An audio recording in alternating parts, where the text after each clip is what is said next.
5,000 10,000 तुम्हारी ऐसी की तैसी कहाँ से मिटा, मैंने कितनों को मिटा दिया राजस्थान में। वसुंधरा कहाँ चलती थी और कहाँ आ गई वसुंधरा, बताओ। गहलोत साहब कैसे चलते थे कि मैं जादूगर हूँ, क्या हो गए कि जादूगर, बेटे को हरा लिया, मेरे से पंगा पे बेटा हरा हुआ कह रहा है, और पोता कहता दादाजी आपने मेरे पापा को हरा दिया। कहता कि नहीं कहता घर के अंदर, मैंने ही किया मेरे भाई, कि ऑपरेशन सिंदूर आपको करना ही था तो 1 महीना पहले कर देते, ताकि कश्मीर में 27 लोगों को जान तो नहीं देनी पड़ती।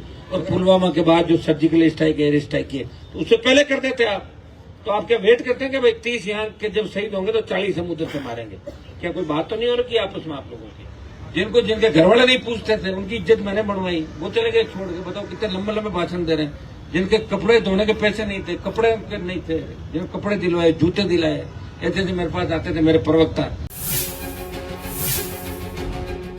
हजारों की तादाद के अंदर आप छोटे से आह्वान पे आप लोग आए, गिरफ्तारी दी आपने और राजस्थान की सरकार हिल गई। और मैं धन्यवाद दूंगा सोशल मीडिया के तमाम उन मेरे छोटे भाइयों का, साथियों का, जिन्होंने देश के अंदर कई बार ट्विटर पे, फेसबुक पे समय समय पे इस भर्ती को रद्द करने की बात कही, ट्विटर ट्रेंड चलाए। और आरएलपी के साथ साथ तमाम जो संघर्ष समितियां उनका भी धन्यवाद, वो किसी न किसी तरीके से इस आंदोलन की अगुवाई कर रही है। हमें तो दुख इस बात का कि जो लोग एसआई भर्ती और आरएस मुख्य पद से 18 आरपीसी पुनर्गठन की बात करके विधायक जीते, सत्ता में आए, वो सारी बातें भूल गए। कोई कहीं चला गया, कोई कहीं चला गया। क्या उनसे सवाल जवाब नहीं होते? उनसे भी सवाल जवाब होने चाहिए। मीडिया के लोग उनसे भी सवाल जवाब पूछेगा, आप छोड़ के क्यों भाग गए? आपका तो मुद्दा था, आप तो इसी मुद्दे पर आए थे, ये मुद्दा सबका था। मैंने तो इस मुद्दे के अंदर मेरे संघर्ष समिति के साथी बैठे हैं, इन्होंने मुझे कहा हनुमान जी आपको आना है, और मुझे नहीं पता कि इतने जल्दी बच्चे थक जाएंगे। मैंने कहा मैं आ रहा हूँ और आऊंगा, जब मैं फिर उठूंगा नहीं, मैं परमानेंट आपके साथ रहूंगा। यही मैंने आप लोगों को बोला था। जब टंकी पे 3 नौजवान चढ़े हमारे, तब मुझे पता किस तरह पे केस भी लगाया गया। नीचे जो साथी थे छोड़ के भाग गए, कोचिंग माफिया, बच्चों को डराना कि भाई तुम मत धरने पे मत जाना, तुम्हारे पे केस लग जाएगा। मैं धन्यवाद दूंगा कि 3, 4, 5 लोग संघर्ष समिति के, और इनके साथ 150, 200 लोग रोज, और हजारों की तादाद में संख्या बढ़ेगी। विश्वास जो बढ़ेगा क्यों इस धरने के अंदर संख्या भी बढ़ेगी। आज हमने आरएलपी परिवार को इसलिए बुलाया कि आप सब आते और शहीद स्मारक पे अपना स्टे रहता। हम ये रात्रिकालीन भी यही का कार्यक्रम रखते, 7-8 बजे हम रोज यहाँ से चले जाते हैं। और चूंकि आज ब्लैकआउट, पहले मॉक ड्रिल का समय था तो 1.5-2 घंटे हमने रोका, और ब्लैकआउट अभी 8:15 साढ़े 8 बजे बता रहे हैं। तो वहां जाकर हम ये तय भी करेंगे कि इस कार्यक्रम में और ज्यादा बदलाव क्या किए जा सकते हैं। अगर आप सबकी मैं राय लूंगा, 5-5 मिनट के अंदर आप राय दे दोगे।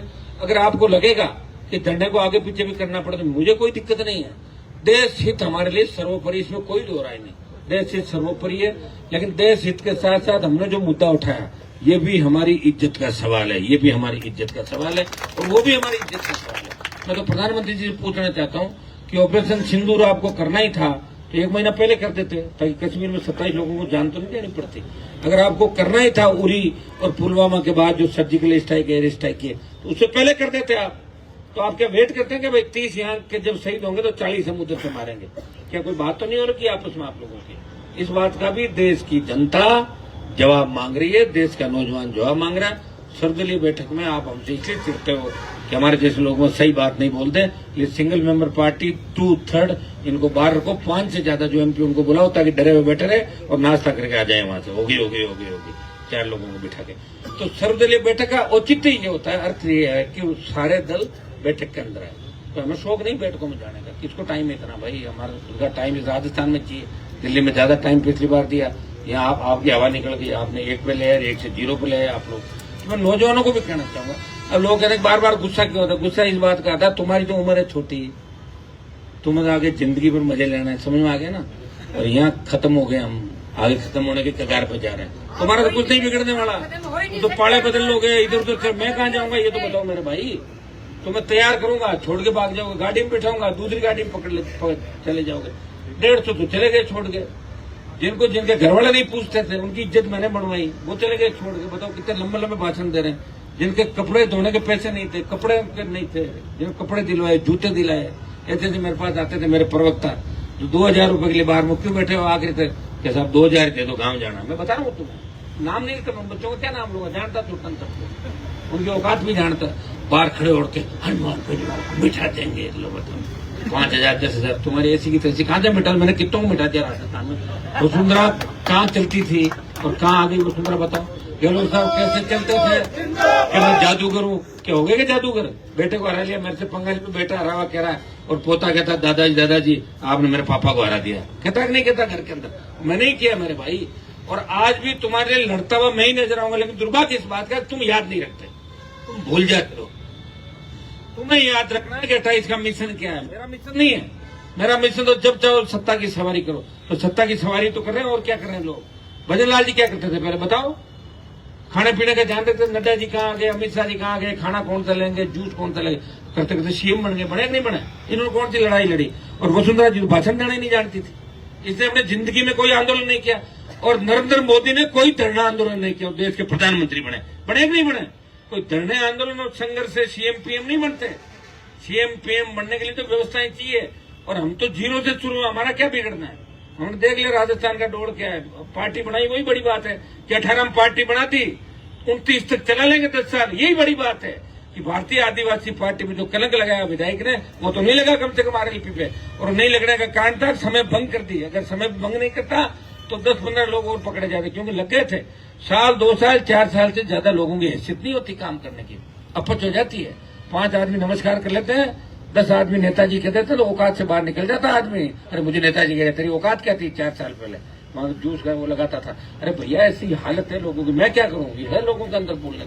अब मेरे जैसे आदमी को पैदा होना चाहिए था हरियाणा, यूपी, बिहार के अंदर, ताकि लोग मेरे साथ होते। राजस्थान के तो लायक ही नहीं, मैं सही बता रहा हूँ, मैं तो गलत जगह आ गया, तो है ही नहीं। राजस्थान का डोल ही नहीं ऐसा भाई, यहाँ तो सुबह क्या बार शाम को क्या, यही धंधा करते हैं राजस्थान के लोग। नई बात 9 दिन, 10वें दिन बात को बोले, जो बाप को मारे उनके साथ राजीनामे, उनके साथ जमीनों का धंधा, और ये करते हैं। जो साथ रहता है उसके चाकू छुरा घोंप देना, और या साथ रहेंगे उसके घर से बच्ची को भगा के ले जाना। ये तो राजस्थान के अंदर कर्म हो रहे हैं लोगों के। कहाँ जाएगी संस्कृति राजस्थान की। अरे कौन सी लड़ाई लड़ी आप लोगों ने, इतिहास उठा के देखो ना, आदि तो फर्जी लड़ाइयां दिखा रखी भाई। लड़ाइयां नहीं लड़ी राजस्थान के लोगों ने, लेकिन तीसरा मोर्चा नहीं बना। मैं ये नहीं कह रहा हूं मैंने लड़ी, लेकिन लड़ी है, ये दिख रहा है सामने, ये तो रिकॉर्डेड बात है भाई। 18 में पार्टी बन गई 66 साल बाद, और 29 तक वो किसान के जवान किसान से किसी को तकलीफ नहीं दे रहा है, कोई जमीनों पर कब्जे नहीं करा रहा, गलत काम नहीं करा रहा, पेपर लीक नहीं करा रहा। और यहाँ जो पेपर लीक कराने वाला आदमी मुख्यमंत्री के दावेदार हो रहे हैं, कई मुख्यमंत्री बन रहे हैं, कई अपनी चीज को भुलाने का प्रयास कर रहे हैं। सारे लोगों पे कहीं न कहीं ईडी सीबीआई की कार्रवाई हुई। हनुमान बेनीवाल लड़ाई लड़ रहा है, कभी काजल की कोठरी में रहते हुए दाग नहीं लगा, उंगली नहीं उठी। और वसुंधरा जी जिनके नाम की टूटी बोलती थी, तमाम बड़े समाजों के लोग जो राजस्थान के, मैं बता दूं, जाट, राजपूत, ब्राह्मण, बढ़िया बड़े समाज राजस्थान के, मीणा गुजर, इनके नेताओं को मैं देखता था कि जब वसुंधरा निकलती थी किस तरह उनके पैरों में पड़ जाते थे। और मैडम की सैंडल उठाने के लिए एक बार 2-3 बड़ी जाति के मंत्रियों के सर भिड़ गए कि पहले सैंडल कौन उठाए, ताकि मैडम देख ले कि सैंडल इसने उठाई। आपने उठाई सैंडल, थैंक यू। तो बेचारा यही धंधा किया उन लोगों ने। तो मेरे से तकलीफ हो रहा, मैं तो मेरे दम पे लड़ रहा हूँ भाई। पहले बीजेपी वाला मेरे पीछे भाग रहे थे, मैंने अलाइज किया, बेचारों को करा दिए 25 पूरे, गहलोत के बेटे को हराया। और बीजेपी ने कहा हम हमारी वजह जीते। मैंने कहा छोड़ता हूँ तुम्हें, किसानों के लिए छोड़ा, और अगली बार 15 ले आओ तो बता देना। कांग्रेसी आए, इनसे अलायंस किया, इन्होंने छुरा गोपा, बाड़मेर वाले को ले गए, फिर भी मैं जीता। और 15 नहीं आने दी, 14 पे भारतीय जनता पार्टी को रोक लिया। भाई भगवान की कृपा है मेरे ऊपर, ऐसे थोड़ी चलता कोई आदमी। इतने बड़ी बड़ी चुनौतियां, बड़े बड़े नेताओं से झगड़ा, अपराधियों से झगड़ा, जिसकी जान जोखिम में डालकर जो हर व्यक्ति के लिए लड़ता है, वो हनुमान बेनीवाल दोबारा इस राजस्थान को बार बार नहीं मिलते। और हर समाज चाहता है कि हमारे समाज में हनुमान जी जैसा नेता हो। वो तो दबे कुचले इस बात को कहते नहीं, बेचारे क्या कहे, कोई आदमी बात अपनी कहता है क्या, कोई व्यक्ति अपने घर की बात बाहर कहता है क्या। तो मेरे जैसे कम लोग हैं जो ये कहते हैं तुम्हें जगा रहे हैं, अपना टाइम खराब करें तुम्हारे लिए, तुम जगोगे कि नहीं जगोगे ये तो मुझे नहीं पता। लेकिन 28 का जो मिशन है, मेरी आखिरी लड़ाई इसलिए होगी कि 28 तक मैं लड़ूंगा तुम्हारे लिए सड़कों पे, और 28 से करूंगा मैं दिमाग से राजनीति, और 28 से करूंगा मैं दिल से राजनीति। इस बात को आज से ही नोट कर लेना। तो ये मेरा बयान है। तुम लोगों को देखते हुए करते हुए तुम कब समझोगे, कब हमारा लोकतंत्र का चौथा स्तंभ समझेगा, कब हमारी न्यायपालिका इस बात को सोचेगी। हाईकोर्ट को कहाँ आवश्यकता पड़ गई सरकार को फटकार लगाने की, कल परसों मंगा कर देता हाईकोर्ट ऐसा ही भर्ती को। क्या बच्चे सड़कों में नहीं है? हाईकोर्ट सुप्रीम कोर्ट में से तो बहुत कानून बताते हैं, विधायिका को ये अधिकार नहीं, ये बिल वापस लौटाओ, तो ये भी तो करो। पता है जजों को सबको क्या हो रहा है, तो जजों को भी अपना ध्यान रखना है कि तीन जो स्तंभ है, विधायिका, कार्यपालिका, न्यायपालिका, आप देखिए राहुल गांधी को सजा होती है और सजता रद्द हो जाती है तुरंत।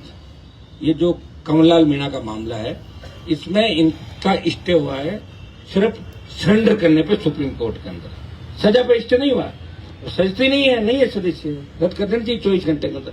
बीजेपी की कथनी और करने के अंदर अंतर रहे और कांग्रेस में दम नहीं। राजस्थान के अंदर कांग्रेस में तो ज्यादातर नेता दलाल है और दलाली करते हैं। जो महेश जोशी पकड़े गए, अगर सबको पकड़ना चाहोगे तो कांग्रेस में नेता ही नहीं मिलेंगे, दूसरी पार्टियों से नेता भेजने पड़ेंगे। दलाली का ही काम किया भाई दोनों पार्टियों ने मिलकर।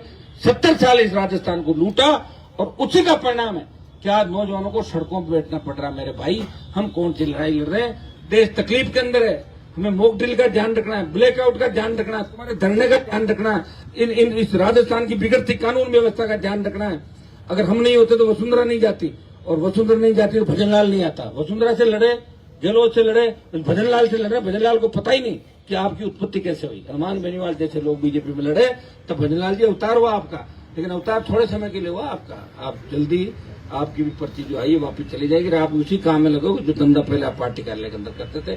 भाइयों, क्योंकि थोड़ी देर बाद अपन 2-3 मिनट बाद अपन चलेंगे, ब्लैकआउट का हमारा जो पालना उसकी भी हम करेंगे, मॉक ड्रिल की पालना करी। हमारे लिए देश पहले है और उसके बाद हमारी सारी जो चीजें वो उसके बाद है। लेकिन ऐसा ही बढ़ती और इसको लेकर आंदोलन हमारा जारी रहेगा। घर जाने के बाद आधा घंटे बाद हम देख लेंगे इसको किस रूप में आगे हमें किया जाए।